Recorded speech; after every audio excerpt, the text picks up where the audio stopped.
बाएं बैठे हुए रिसर्च विभाग के। नमस्कार मित्रों, कई दिनों से एक चर्चा का विषय था कि देश का जो बजट आज इस बार बिहार का बजट रहा। एक देहात में कहावत है, घास का पिटारा अब बगल में ढिढोरा, उस प्रकार का यह बजट रहा।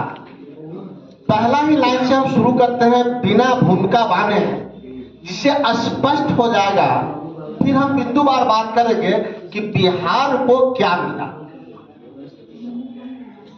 इस बजट पे कल ही हमारे प्रदेश अध्यक्ष डॉक्टर अखिलेश प्रसाद सिंह जी ने राज्यसभा में उन सभी बिंदुओं को छुआ, चाहे कृषि का हो, सड़क का हो, उद्योग का हो, पलायन का हो, शिक्षा का हो, स्वास्थ्य का हो, इंफ्रास्ट्रक्चर का हो, सभी विषयों पर उन्होंने विस्तार से अपनी बात रखी है। सरकार से जवाब मांगा है, लेकिन मुझे लगता है कि सरकार जवाब नहीं देगा। कुछ बिंदुओं पे हम लोग आज आपसे बात कर रहे हैं, कुछ बिंदु पे हम बात करेंगे, कुछ बिंदु पर आदरणीय आनंद माधव जी बात करेंगे, लेकिन बिंदुवार हम लोग आगे भी बात करेंगे। एक लाइन में मैं कहूं तो पिछली बार बजट जो बिहार के लिए आवंटित था 2024-25 में, वो बजट था 58,900 करोड़ रुपया, और इस बार कितना बढ़ाया गया है जिसका अंदाज आपको नहीं होगा कि 2025-26 में इसको बढ़ाकर चुनावी साल है तब 59,000 करोड़ किया गया है। यानी कि मात्र 100 करोड़ रुपया का आवंटन अतिरिक्त किया गया है, मात्र 100 करोड़ रुपया। लेकिन बिहार की चर्चा सदन में बार बार करी गई। 100 करोड़ तब जबकि बिहार में 11 लंबित रेल परियोजना है, और उस रेल परियोजना के लिए भी उसी में से 1100 करोड़ रुपया दिया गया है। यानी कि पिछले बार तो हजार रुपया देकर उसको जीवित रखा गया था। इस 59,000 करोड़ में से 1100 करोड़ रुपया रेलवे को देकर और बजट घटा दिया गया। हम कृषि की बात करते हैं। मुझे अच्छा लगा कि आप मखाना बोर्ड की बात किए, लेकिन पटना के बगल में ही जहां से गिरिराज मंत्री हैं हाजीपुर से, वहां तक केला है। केला बोर्ड की बात, यानी बनाना बोर्ड की बात क्यों नहीं किया? आप मुजफ्फरपुर में चले जाएंगे तो लीची प्रोसेसिंग योजना तो है, काम चल रहा है, लेकिन आप लीची बोर्ड की बात क्यों नहीं किए? क्योंकि इसमें इनको वोट दिखाई नहीं देता है। अगर मखाना से 25,000 किसानों का लाभ होता है तो मैं मानता हूं कि अगर बनाना बोर्ड बने और लीची बोर्ड बने तो कम से कम 10 लाख किसान इससे लाभान्वित होंगे। हम दूसरी ओर जाते हैं। यहाँ 19 और 20 साल से नीतीश कुमार जी मुख्यमंत्री हैं। कुछ दिन मेरे साथ भी रहे, लेकिन लगातार वो भाजपा के साथ रहे। आप आज भी देखेंगे, क्योंकि हम सब इसमें बिहार के हैं, कि आपका किसानी पानी पे आधारित है। क्या हमारे हर खेत को पानी उपलब्ध हुआ है 20 साल में? हम 90 की बात करते हैं, हम 95 तक की बात करते हैं, हम 2005 तक की भी बात करें कि 2005 में जो स्टेट ट्यूबवेल, जो सरकारी नलकूप से पानी खेतों में जाता था, वो नीतीश कार्यकाल में बंद हो गया। तो जब खेतों में पानी सीधे नहीं जाएगा तो हमारा लागत बढ़ेगा और आमदनी घटेगी। तो इसके लिए सरकार के पास कोई रोड मैप नहीं है कि किसानों को मुफ्त और सस्ती पानी और बिजली हम कैसे दें। हम इन विषयों पे आपके लिए आपको यहाँ बुलाए हैं। किसानों पे जो लोन है, यहाँ बिहार में भी किसान अब महाराष्ट्र की तरह आत्महत्या करने लगे हैं। उनको ऋण मुक्त करने के लिए हम क्या योजना लाए हैं? कोई योजना नहीं है। आप समझ सकते हैं कि पिछले बार 59,900 करोड़ रुपया था, तो इस बार 7,000 करोड़ यानी कि 100 करोड़ बढ़ाया गया। रेलवे में किसी क्षेत्र में आप चले जाए, चाहे जो दरभंगा से लेकर रक्सौल तक दोहरीकरण करना, सीतामढ़ी, शिवहर और मोतिहारी, नई रेल लाइन की बात पिछले 15 साल से हो रही है। 15 साल पहले उसका सर्वे हुआ था, लेकिन आज तक उस पर कोई राशि आवंटित नहीं की गई। तो सरकार का ये बजट मैदान में बिहार की बोली 125 करोड़ रुपया लगा था, 1.25 लाख करोड़ रुपया।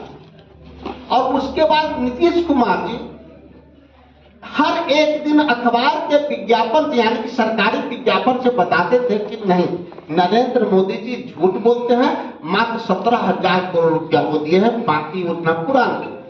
मैं उसी प्रकार से कह रहा हूं कि इस बार जो बिहार को आवंटित राशि 60,000 करोड़ रुपया है, उसके बारे में भी सरकार विज्ञापन के माध्यम से बताएगी। सरकार यानी कि भारत सरकार बिहार को बजट में ठगा है। भले ही नीतीश कुमार नहीं बता पाए, लेकिन जब नीतीश कुमार की सरकार जाएगी, अगली बार हमारी सरकार आएगी, तो जरूर हम इसको विषयवार और विभागवार हम बताएंगे आपको कि इस बार भी बिहार को पूर्ण रूप में ठगा गया है। और इस पे भारतीय जनता पार्टी के नेताओं को आगे जवाब देना चाहिए कि क्या 2024, 25 और 25-26 में 100 करोड़ रुपया बढ़ाकर क्या बिहार की वो बेइज्जती किए हैं या अपमानित किए हैं। महाराष्ट्र में देखा कि 70 लाख वोटर बढ़ गया और रुपया कितना बढ़ रहा है, तो 100 करोड़ रुपया मात्र। इन्हीं विषयों पे आपको हम आमंत्रित किए थे।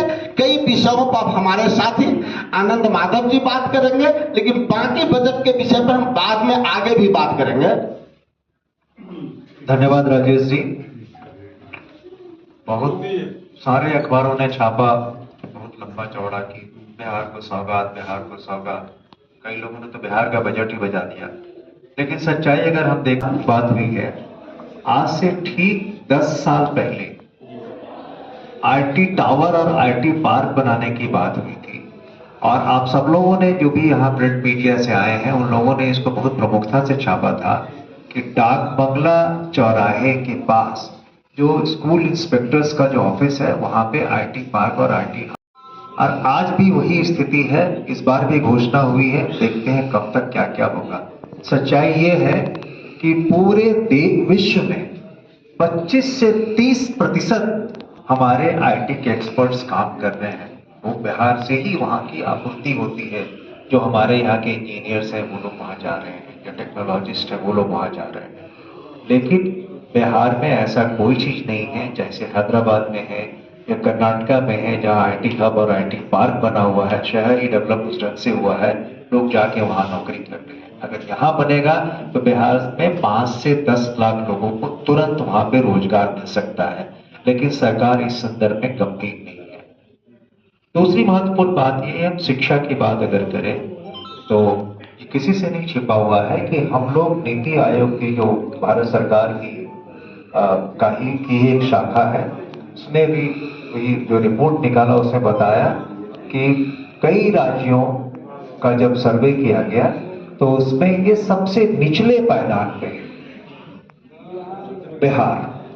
फिर भी यहाँ के लोगों को न शर्म है न इस दिशा में कोई हम काम कर रहे हैं। जब तक हम बुनियादी समस्याओं को ठीक नहीं करेंगे, एक छोटा सा डेटा हम यहाँ के एजुकेशन के बारे में बताना चाहेंगे। सबसे पहले जो राइट टू एजुकेशन एक्ट जो 2009 में पास हुआ था, 2010 में इम्प्लीमेंट हुआ था, उसके हिसाब से पार्लियामेंट में जवाब दिया था मंत्री ने, शिक्षा मंत्री ने, कि वो उन्होंने, आचार्य मिनिस्टर, उन्होंने जवाब दिया था कि 11% मात्र उपलब्धि है बिहार की।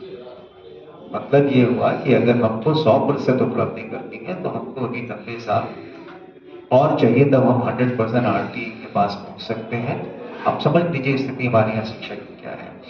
15 साल से ज्यादा उम्र के यहाँ की जो साक्षरता दर है वो 67.3% मात्र है। 81% स्कूलों में कंप्यूटर नहीं है। बिहार में शिक्षक और छात्रों का अनुपात भी सही नहीं है। राष्ट्रीय अनुपात 18:1 है, 18:1 है, और हमारे यहाँ 55:1 है। आप समझ सकते हैं क्या क्या है। बिहार में सिर्फ 17% बच्चे जो है वो उच्च शिक्षा हासिल कर सकते हैं।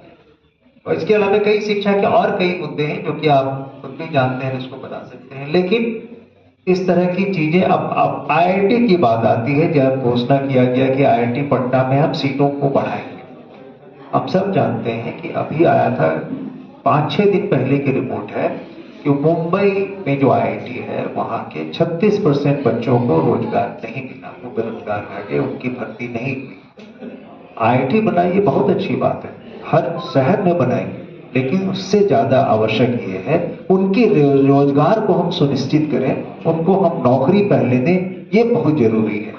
दरभंगा में जो एम्स बनने वाला था उसकी क्या स्थिति है हम लोग सब जानते हैं। जमीन अभी कुछ दिन पहले उसको मिला है और अभी घोषणा किया कि 10 और यहाँ पे हम लोग मेडिकल कॉलेज और ये सारी चीजें बनाएंगे। National institute of food technology देने की बात हुई थी, ये पिछले कई वर्षों से हो रही है। जब रामविलास जी भी फूड मंत्री, फूड मिनिस्टर थे यहाँ पे, फूड एंड सिविल सप्लाई के, तो उन्होंने भी इस बात की चर्चा की थी, लेकिन आज तक नहीं हुआ है। पेट्रोलियम गैस की बात करते हैं, आपने देखा पाइप गैस जो वो नहीं लग पाया है। तो कथनी और करनी में जो फर्क है ये देखेंगे अगर हम, तो हम लोगों को समझ में आ जाएगा कि कहाँ कैसे है। और सबसे बड़ी बात यह है कि बिहार के लिए जो आवंटित राशि है उसकी गति इतनी धीमी है जिसके कारण ये सारी चीजें होती है। और दूसरी बात, कहते कुछ है, देते कुछ है और हम खर्च भी कुछ और करते हैं। मतलब जो हमारे पास राशियां हैं, जो हमारे अलग अलग विभागों में जो हम काम करते हैं, जो बजट बनाते हैं, उस बजट में कई बार ऐसा होता है कि पूरी राशि अगर 80,000 करोड़ है तो खर्च हम 20,000 रुपए हम डेटा आपको एग्जैक्ट भेज देंगे जो स्थिति उसकी है। एयरपोर्ट बनाएंगे, आप लोग बताइए, आप लोग खुद भी इस बात का के जो गवाह हैं और जवाब दे सकते हैं कि बिहटा एयरपोर्ट कब से बनने की चर्चा है। हमको लगता है कि 10 साल से क्या 15 साल के करीब होने गया, तब से इसकी चर्चा है, लेकिन आज तक जो स्थिति बनी हुई है, अब हो जाएगा, अब ये जमीन अप्रूव हो गया, अब ये हो गया, गति इतनी धीमी है। इसके अलावा आपने इसकी बात की, पूर्णिया की बात की, आपने भागलपुर एयरपोर्ट की बात की थी। शाहनवाज जो हमारे पहले मंत्री थे, उड्डयन मंत्री भी थे केंद्र में, उन्होंने कहा था कि अब भागलपुर से भी हवाई जहाज उड़ेगा, लेकिन आज तक वो सपना सच नहीं हुआ। भागलपुर के लोग, भागलपुर एक ऐसा शहर है जहां से कि उद्योग की भी बात होती है, बुनकर है वहां पे, वो बेचारे उनका जो एक्सपोर्ट उस ढंग से नहीं हो पाता है, व्यापारी कई हैं, तो एक बहुत महत्वपूर्ण क्षेत्र है। तो वहां आप एयरपोर्ट अभी तक नहीं देखे ना पूर्णिया में, ना वहां आप दिए हैं, और इसके अलावा अभी राजगीर और कई की बात कर रहे हैं। तो कहना आसान है लेकिन आप कर नहीं पाते। और सबसे बड़ी बात है, जो बार बार इस बात को आप कहते हैं लैंडलॉक्ड स्टेट, तो लैंडलॉक्ड स्टेट तो और भी कई है जो उनका डेवलपमेंट आप देखिए, हरियाणा का डेवलपमेंट आप देखिए, तो वहां की किस गति से वहां पे प्रगति हो रही है। तो हम लोगों का संक्षेप में ये कहना है कि बजट तभी कारगर होगा जब उसका आवंटन के साथ साथ क्रियान्वयन भी सही हो। अगर हम एक तो पहले बजट की घोषणा भी, उस पर डिटेलिंग नहीं है, ये भी महत्वपूर्ण चीज है कि आपने बजट की बात करते लेकिन उसमें डिटेलिंग नहीं है कि कितना पैसा कब कब कहाँ कैसे देंगे। ये कर दिया कि हम ये करेंगे, तो वैसे तो होगा नहीं। अब जनता को आश्वासन सिर्फ दे रहे हैं, मुखली दलीय जुमले की बात जो हम लोग करते हैं वो आज भी पूरे बजट में सिर्फ जुमला ही जुमला दिखेगा, धरातल पे अभी तक नहीं आया है, ना आने की संभावना है। धन्यवाद। एक मिनट आपसे, कृषि के क्षेत्र में हम जब बात करते हैं तो कोल्ड स्टोरेज की भी बातें आती हैं। हम गुजरात में देखते हैं तो वहां 1000 कोल्ड स्टोरेज है। हम उत्तर प्रदेश में जाते हैं तो सरकारी आंकड़े हैं, तो वहां 2500 कोल्ड स्टोरेज है। और बिहार में आते हैं तो मात्र 313 कोल्ड स्टोरेज है। हम उसके आगे भी जाते हैं, बिहार में कई योजना लौट जाती है भारत सरकार का सिर्फ इसलिए कि राज्य सरकार का अंशदान बढ़ा दिया गया है। पिछली बार सरकार के आंकड़े आए हैं कि लगभग 20,000 करोड़ अंशदान राज्य सरकार को देना था, और इस बार आ गया कि 30,000 करोड़ रुपया अंशदान देना है, जिसके वजह से कई केंद्रीय परियोजना लौट जाता है और पूरा नहीं होता है, अधूरा रह जाता है। दूसरी ओर सरकार की 4 योजना बहुत घोषित है, जिसमें एक बोले हैं दरभंगा एम्स, पटना मेट्रो। 2019 में 4 राज्यों में अलग अलग मेट्रो की शुरुआत की गई, लेकिन उसमें 3 राज्य चल रहा है, बिहार उसमें बाकी है। हम कोसी पुल परियोजना जो 2015 में ही प्रधानमंत्री घोषणा किए थे, जिसमें आप भीमनगर मधेपुरा के भिलाई को जोड़ने वाला सीधे पटना से आसान हो जाएगा, उसकी हालात क्या है। और सबसे बड़ी बात, जिस प्रकार से हम लोग कोसी जिस प्रकार से हम लोग जमुना एक्सप्रेस वे की बात करते थे, उस प्रकार से प्रधानमंत्री जी घोषणा किए थे कि बिहार में गंगा एक्सप्रेस वे बनेगा। ये घोषणा किए थे आज से 5 साल पहले। आज तक सर्वे हुआ है, लेकिन भूमि अधिग्रहण 1 एकड़ तक नहीं किया गया है। तो घोषणा प्रधानमंत्री करते हैं, लेकिन थोड़ा क्रियान्वयन तो करें। धरातल पर उतारा, धरातल पर कैसे उतरेगा जब मात्र किया पिछले साल के बजट के अलावा आप 100 करोड़ रुपया मात्र बढ़ाते हैं। 100 करोड़ रुपया में तो आप देखते हैं बड़े लोगों का घर बनता है,